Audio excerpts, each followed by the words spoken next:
नमस्कार मित्रांनो, आपल्या वांगीला भरपूर प्रमाणात फुलं आणि तसेच वांगी लागण्यासाठी आपल्याला ठराविक योग्य पद्धतीने नियोजन करावं लागेल। जसे की आपला हा प्लॉट पाहता तर भरपूर प्रमाणात फुलं आपल्याला जांभळ्या कलरचे दिसत आहे। तर हे जे फुलं जांभळ्या कलरचे आपल्याला भरपूर प्रमाणात दिसत आहे, कारण की फुलं जर दिसत असेल तर तिथून आपल्याला फळं तयार व्हायची प्रोसेस सुरू होत आहे आणि भरपूर प्रमाणात असे वांगीसुद्धा लागणार आहे।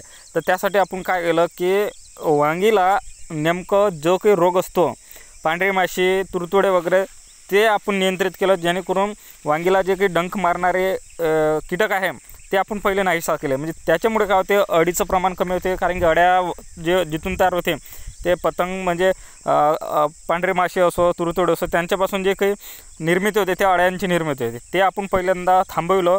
त्यानंतर ते थांबल्या कारणाने कारण की आपलं फ्लॉवरिंगसुद्धा निरोगी असल्यामुळे फ्लॉवरिंगसुद्धा चांगल्या पद्धतीने लागलं। आणि यासाठी आपण जमिनीतून जर खत दिलं नसेल, जर दिलं असेल तर काही हरकत नाही, जर नसेल दिलं तर आपण फवारणीमध्ये आपण एक चिलेटेड मायक्रोन्यूटन घेतलं पाहिजे आणि त्यासोबत 1261 हे घ्या किंवा न्यूट्रो कॉम्प्लेक्स 046 हे सुद्धा घेऊ शकतो आपण।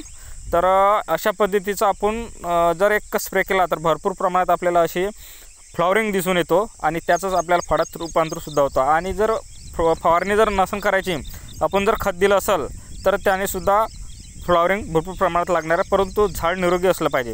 आपण मुख्यतः झाड निरोगी ठेवलं, कारण की जो रोग येतो तो पांढरी माशी असो, तुरतोडे, जे काही झाडावर कीड असतं त्यांच्यापासून रोग येतो आणि तो डंख मारतो, त्याच्यामुळे फुलसुद्धा ड्रॉप होऊ शकतो आणि फळसुद्धा किटू शकतो। त्यामुळे अशा पद्धतीचं नियोजन केलं निश्चितच भरपूर प्रमाणात फुलं लागतील।